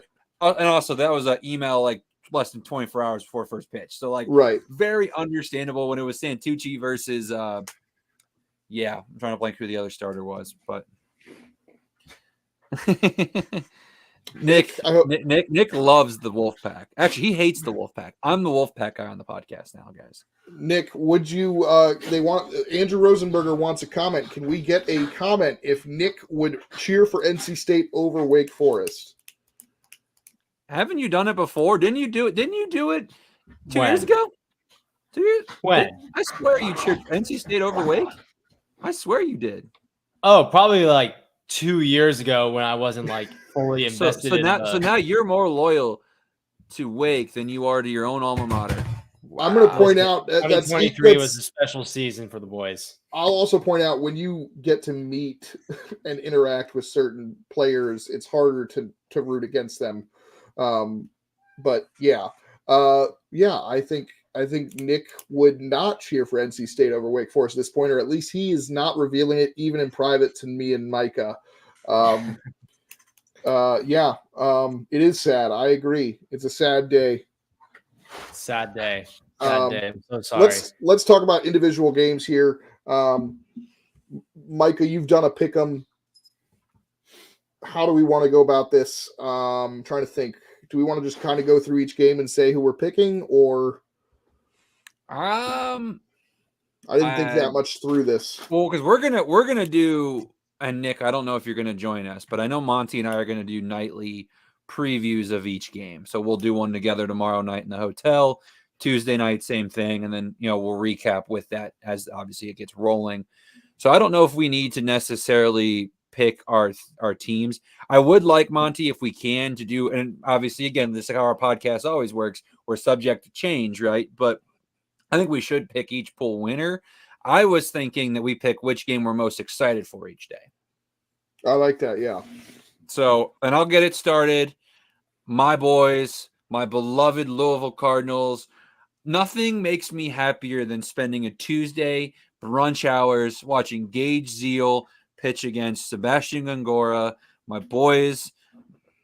Oh, I can't wait. I've already gotten some reach outs from some Louisville parents that are excited to see me again. I don't know why they're excited to see me again, but makes me feel pretty special. Monty, I'll introduce them to you. Maybe they'll like you better than me, and I'll lose all my friends. But Emily already likes you, the Louisville Cardinal fan. That's our ETSU volleyball coach. So it's probably just an ongoing trend at this point. But yeah, actually, Monty, can I share some drama real quick? Is this the Louisville tweet? Yes. So I was shared something that it's public, so it's not like this is like someone just sent me this and like, hey, don't share. Like, it got tweeted out.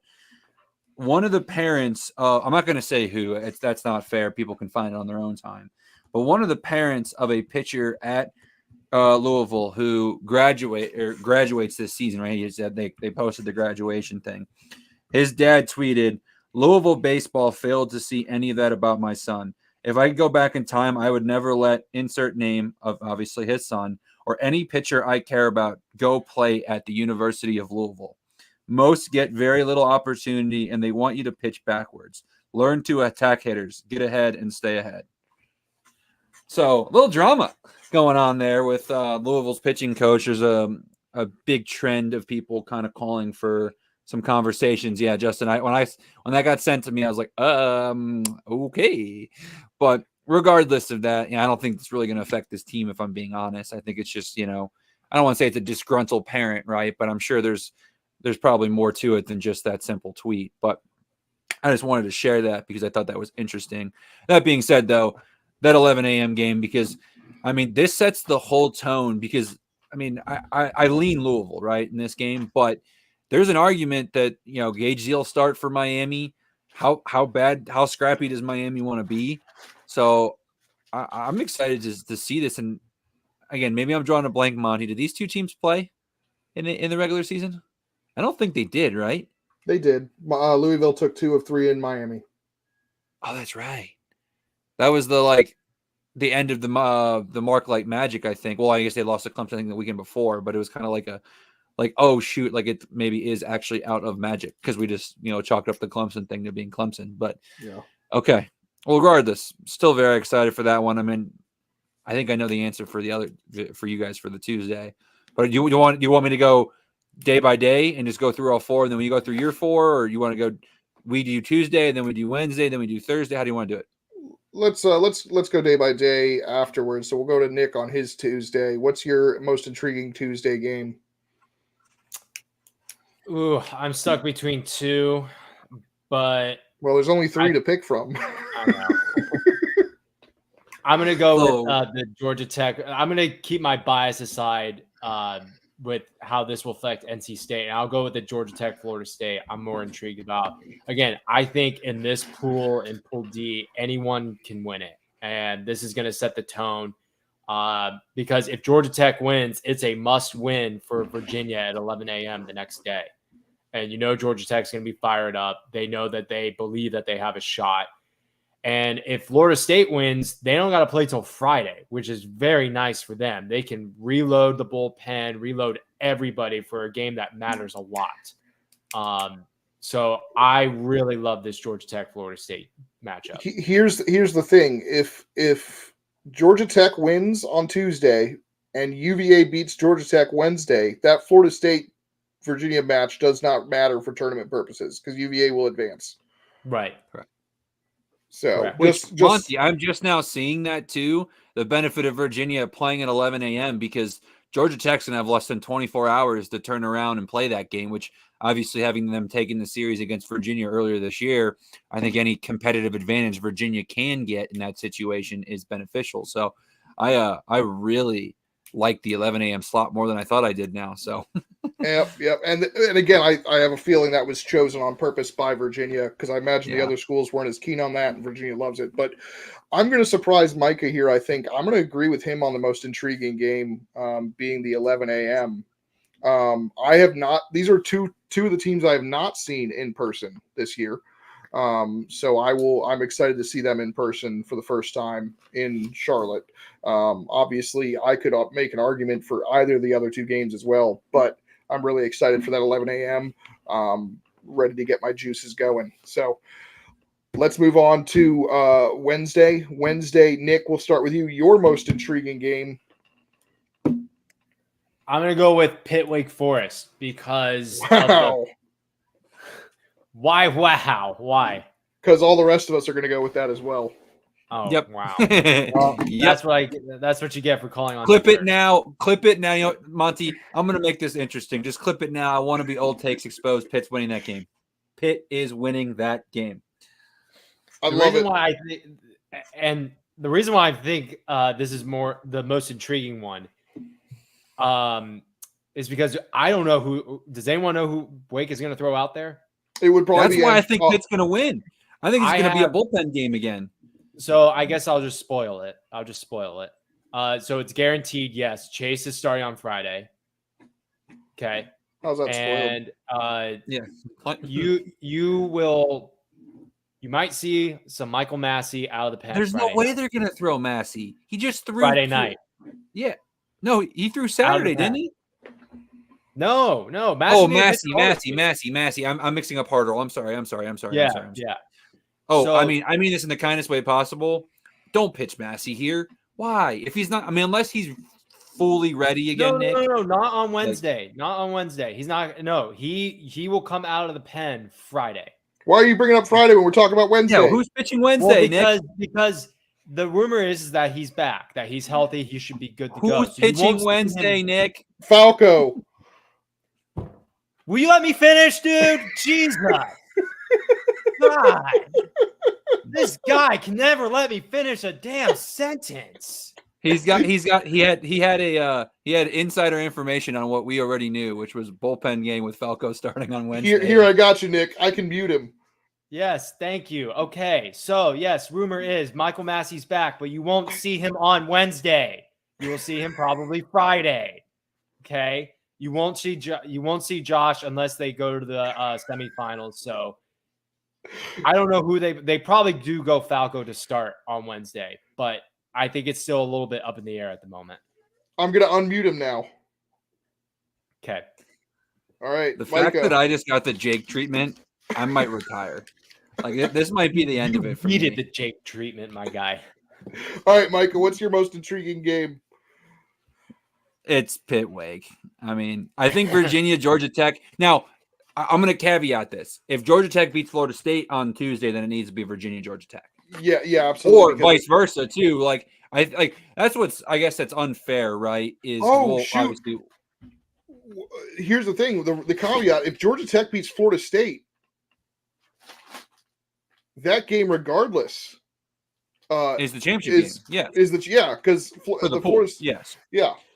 And that's what I was going to say is like, I'm going to caveat this even more, right? Like Virginia Tech, NC State doesn't look attractive right now, but if Virginia Tech beats Duke on Tuesday night, and they're talking about a team that's fighting for their tournament hopes against NC State, who, I mean, I'm not going to say that they're not taking Virginia Tech seriously, but I'm sure that ball club's eyeballing the Duke game a little bit more than Virginia Tech right now. Like, well, wait, why? If Virginia Tech does win, why would State eyeball Duke? They would just put all their chips against Virginia Tech. Well, that's what I'm saying though. Like right now, Nick, like I don't think right now, yes, staring at that Virginia Tech game as like that's the game. So like caveat, right? Like this could easily change because I think like I would say that NC State Virginia Tech could be the most important if they beat Duke, even if Virginia Georgia Tech is a de facto game because of what it means for Virginia Tech's postseason hopes. Because I think if Virginia Tech they beat Duke and then have a chance to beat NC State. Like if Virginia Tech gets to the semifinals of the ACC, I understand they've struggled down the stretch, but like I think they should be in. Their RPI is right there. Their RPI would jump up about 8 to 9 points, which would put them in that 50 range. And with their ACC record, like there's an argument, right? Like they finished one game worse than Wake Forest in ACC play. So you can't say this team was like that much worse than some teams that are de facto locks. So, but I will say right now, going into the tournament, it's Pitt Wake Forest because Wake Forest bullpen games haven't been that attractive. The history of Pitt always not spoiling someone's season, but spoiling someone's ACC tournament expectations. Like, I think there's a lot of sleepiness around this.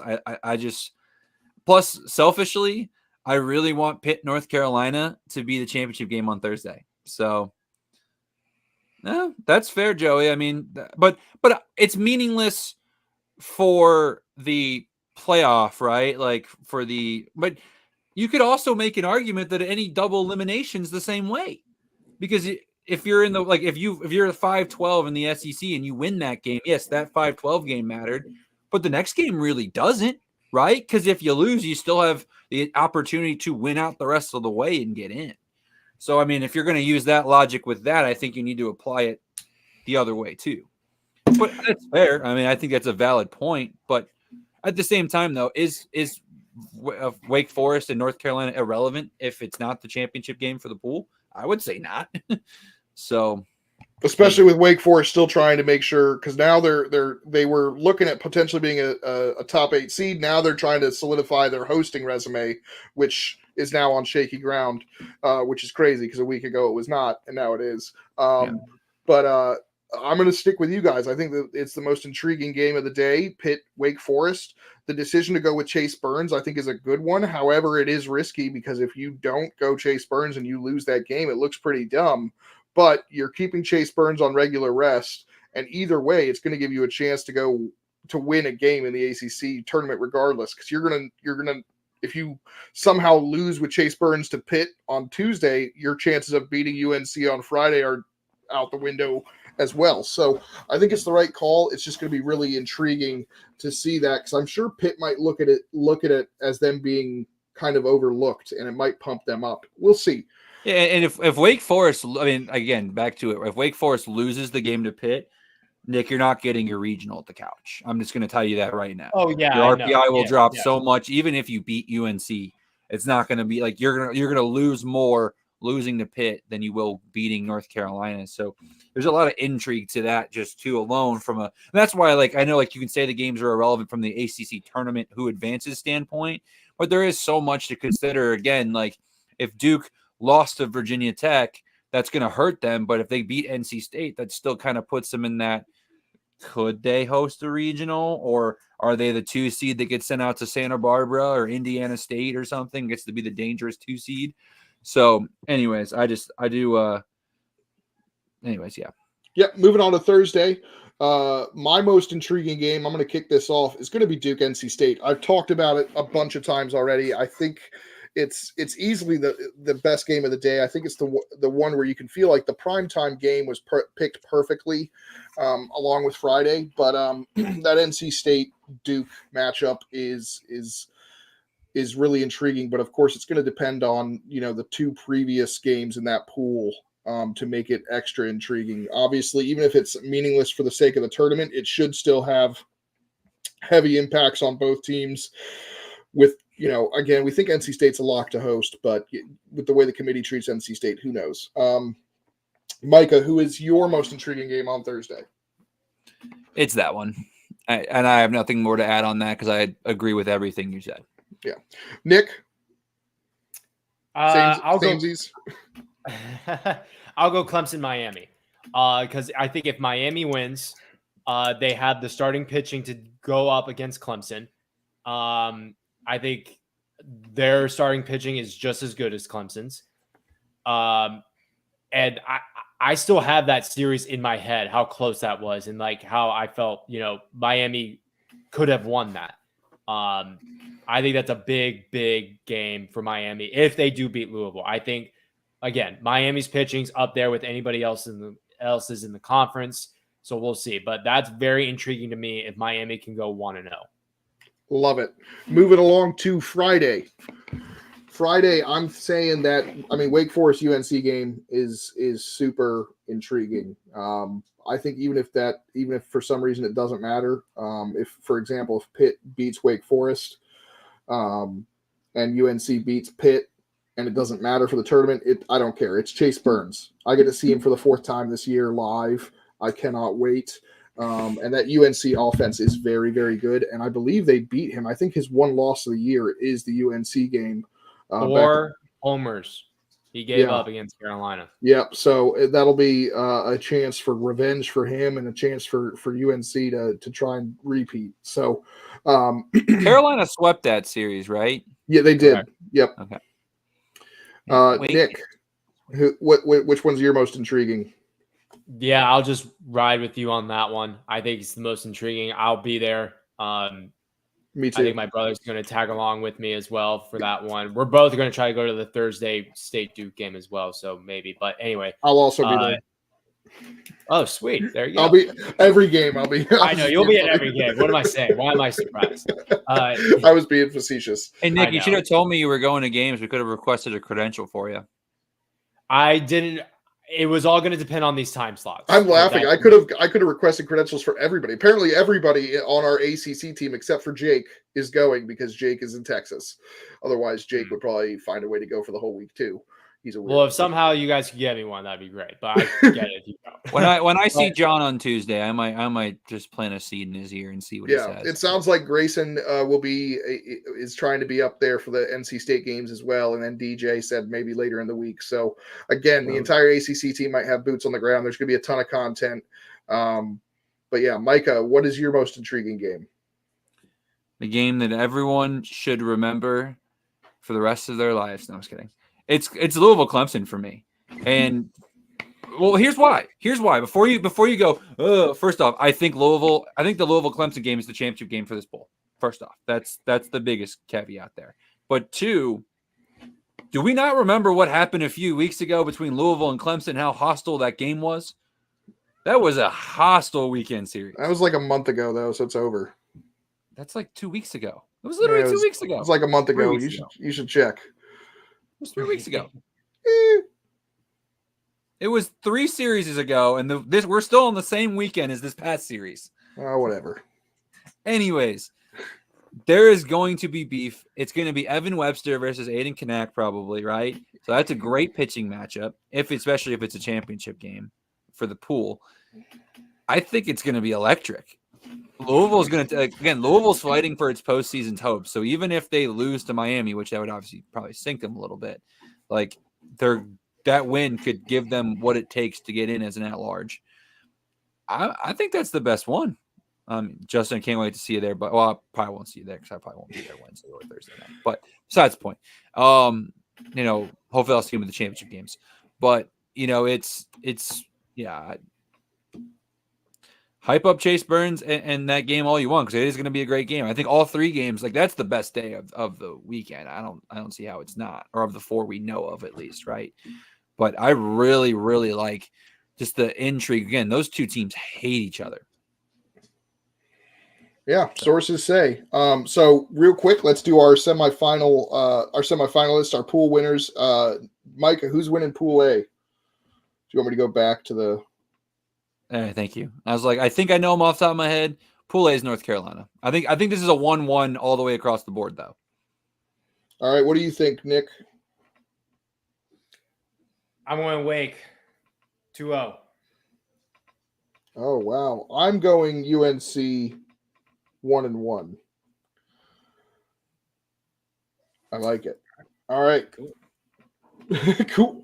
Pool B. We'll start with you, Nick. Pool B. I'll go Clemson 1-1. All right, Micah.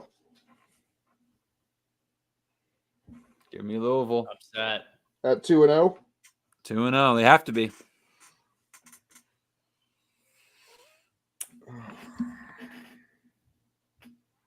He's thinking.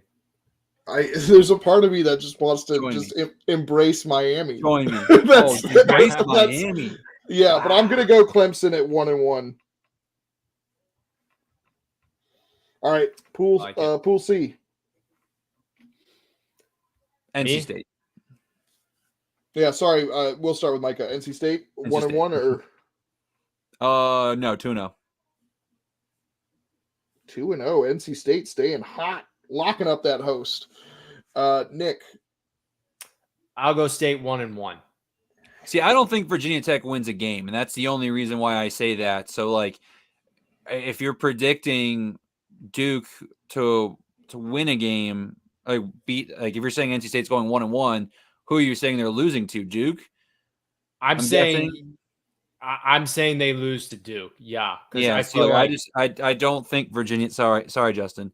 But I don't think Virginia Tech wins a game. I really do think this team is. I don't know if they're just cursed, or I don't know if they need Jabu to come through, to bless the bats and everything else under the sun. But yeah, I'm out. Oh, Monty's pulling a Micah now. I saw what you did there, Monty. We're going to black one. That a boy. 2-0. I couldn't get. Wait, yeah. Monty, did you have to pay for it? Yes. Ah. I couldn't find the gray one though, but yeah, that one's nice though. I love that. Oh yeah. I would have probably wanted both, so it works out. I was also trying to talk myself into getting the blue one as well, and I was like, no, Monty, you don't need 4 Duke hats. You don't even like anything but Duke baseball.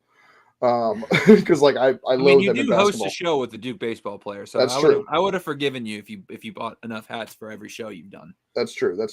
So I'm going Duke 2-0. Again, just to kind of be a little different, I think NC State at some point is going to drop something. Like hopefully they do it sooner rather than later, so they can get hot in the tournament. But moving along to Pool D, I guess I'll go first since I haven't gone first any. I'm gonna go with the Virginia Cavaliers at 1-1. Copy and paste, Monty. All right, Nick, what are you doing? Knowles 2-0. I like it.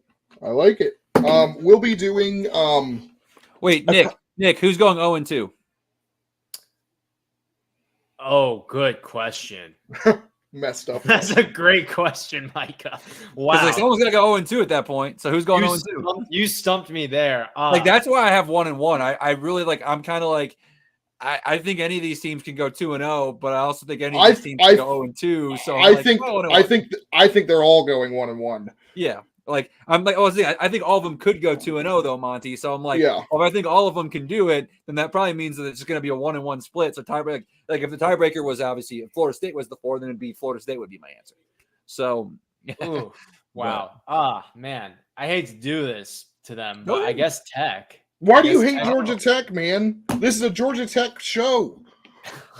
I'm the one that's supposed to pick against Georgia Tech, Nick, not you. You're the president of Georgia Tech. He's a fake president. This is the worst outrageous. president in the history of presidents. I love that you set him up so we could just yell at him because we knew he was going to pick Georgia Tech. I thought for sure he was actually going to pick Virginia. I was going to yell at him for picking Virginia, being like, "Wow, you hate my favorite team," but you know. Yeah, you were kind of screwed there, Nick. We're going to yell at you either way. Yeah, you had no choice. I know. Micah's been yelling at me about Virginia forever. Like every time I pick him in football, basketball, whatever it is, Micah hates it when I pick this Virginia team stinks. They're down 7-2. Virginia Tech in the 5th right now, Nick. Like, come on. Okay, real quick. Semifinals. The pool winners. It'll be for Micah, you've got UNC and UVA in the 1:00 game on Saturday. Who are you taking? I'm just gonna tell you, I'm gonna just to make it easy, Monty. My championship is UNC and NC State. That doesn't make it easy for me, but okay. Well, I'm telling you that NC State's going to beat Louisville, and I'm telling you that UNC is going to beat Virginia. That's fine. It's fine. I have everything written down and everything, but that's fine. Nick, who do you got in your NC State in your semifinals? A and D. You've got UNC and UVA. I've got UNC.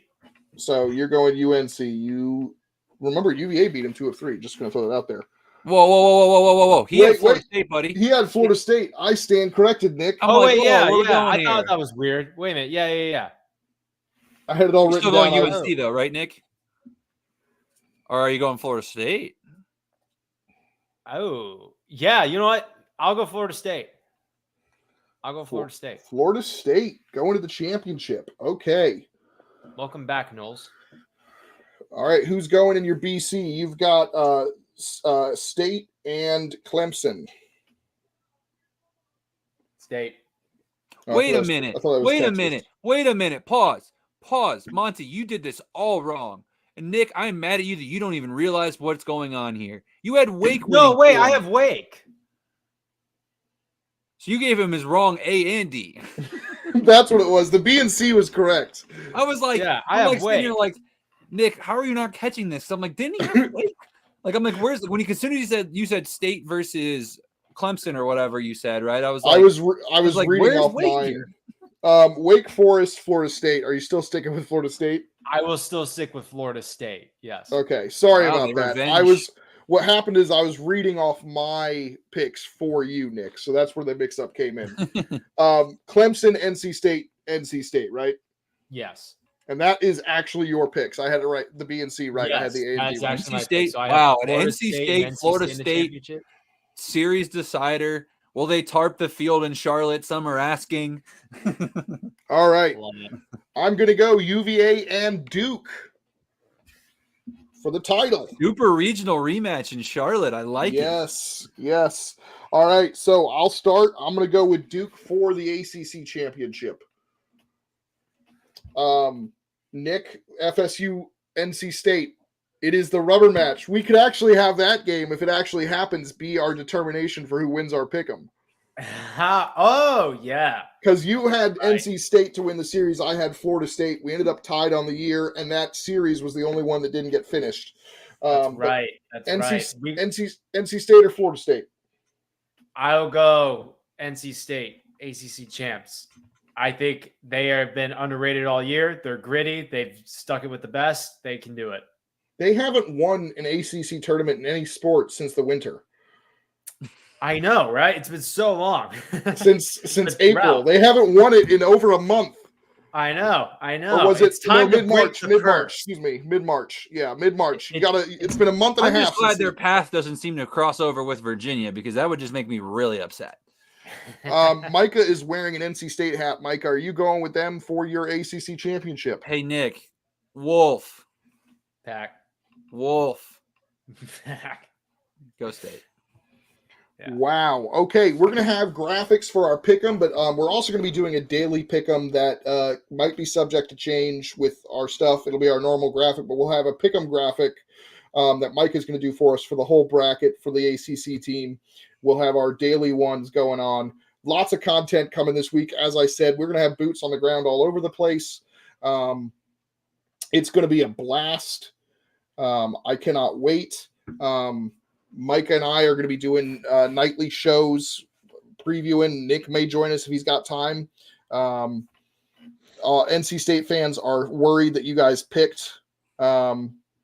Justin is not happy. Justin but can't be mad at me. I'm the only one that's been on the bandwagon for the last week. So, because I'm the only one here that was smart enough to see this week. Like, guys, I'm going to do a victory lap real quick. I'm the only one that picked NC State in a sweep weekend. Like, do you guys even know ball? Asking for remember that Micah is second to last in our now. pick'em Granted, standings. I He's did also pick talking Virginia to the Tech to win the leaders series of the against pick'em. Virginia. Yes.